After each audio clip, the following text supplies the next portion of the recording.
I have the great pleasure of talking about a dozen different techniques that can be used in a very short period of time. And so I want to just, mostly I think I want to just stimulate some conversation or questions during the question and answer period. So I want to, I'll go through this fairly quickly. What I've learned, because I came out of a really traditional medical training and education and have moved into this world of looking at things, from a much more of a complementary alternative therapy vision. And the one thing that strikes me about that is that most all of the modalities that I'll talk about or that you've heard about are all fairly holistic. They look at the client. You're not just a woman with fibroids. You're a woman who has a number of things going on, and fibroids is just one of them. So that when you think about doing alternative therapies, it's very comprehensive. It is it's nutrition, it's exercise, it's stress reduction, it's supplementation, it can be homeopathy, it can be body work, it can be acupuncture, it can be castor oil packs. It can be a lot of different things. And although, as I'm sure much of the medical community says, a lot of these things are not necessarily been studied or tried, many women find out that they are very, very effective.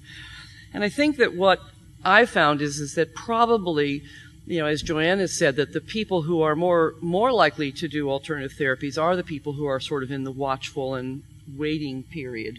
They feel they don't have symptoms that affect their lives quite as much as the woman who is more likely to go in and have surgery or ablation or any other kind of more surgical approach or even medical approach, but they have some latitude to be able to do things that are not necessarily going to cause them to become terribly anemic or weak or sick or any other thing.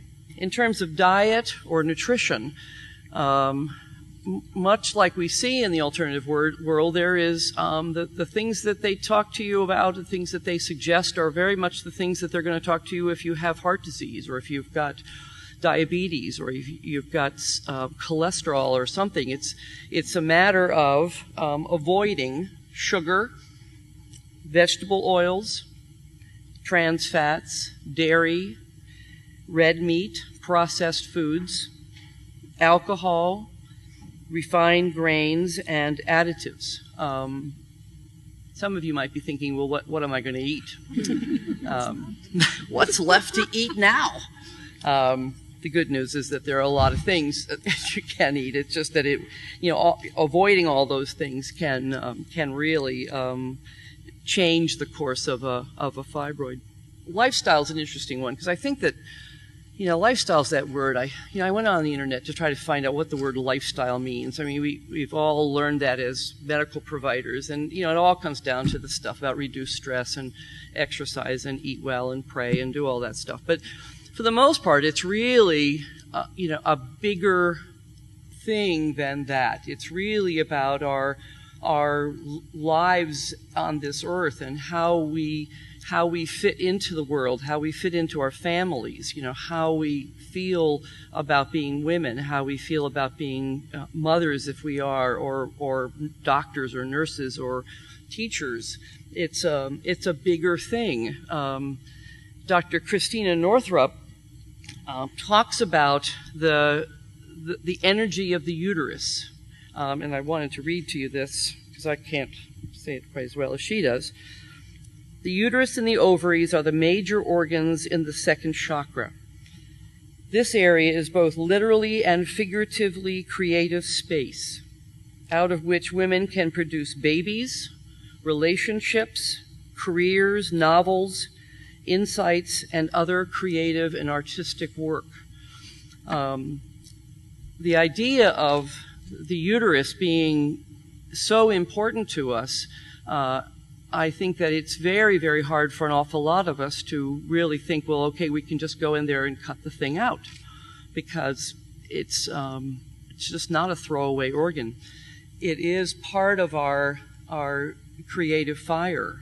It's what makes us have the drive to do the things we do and the desires to do the things we do. So that whole issue of chakras and energy, there are modalities that will allow you to work with that particular area of your body. There are meditations to do, there are affirmations to do, there is exercises, there's Reiki, there's talking to one of the participants earlier, there's castor oil packs. Now, who the heck knows what castor oil does when it's applied to the outside of the body? We know what it does when you take it internally, but that's more of a GI thing than it is actually your uterus. But we have found, I certainly have found in my own practice, that people who use castor oil packs for fibroids have been known to shrink them. I felt them. I felt the fibroids just go away with that. It's a non-toxic. It's very easy to do. It's I think of it as also as a meditation. We have a lot of activity in terms of acupuncture here in town, and the concept of whether we talk about chakras or whether we talk about acupuncture, there is the idea that there is very possibly some kind of block in the pelvis, whether it's an energetic block because of a chakra that's blocked, or whether it's because of a meridian in the Chinese medicine that is blocked, and that the idea is that the needles can help to open up the energy of that, and so that you don't have this stagnant energy just hanging out in the pelvis. Excuse me. The other piece about acupuncture, as I mentioned earlier to one of the participants, is that we have a lot of acupuncturists who do needles only. Some of the real traditional Chinese acupuncturists feel like the herbal treatments are really the mainstay for Chinese medicine, and that needles only support the herbs. But nonetheless, it's still a matter of trying to really open up energies and open up blocks. There is the issue of herbs and supplements. I know that all of you, anybody who has a fibroid probably has certainly talked about taking iron as a supplement, which is pretty easy to recognize as if you're actually becoming anemic because of the amount of bleeding you're having. But there are other supplements. Most of them actually either support the pituitary gland, like Vitex, or else they support the liver in an effort to try to manage some of the toxins that may be appearing or problematic for the liver to be able to really get rid of other toxins that are going on.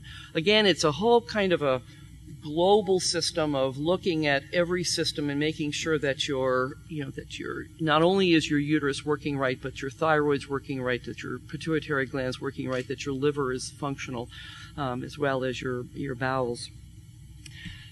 So thank you very much for listening.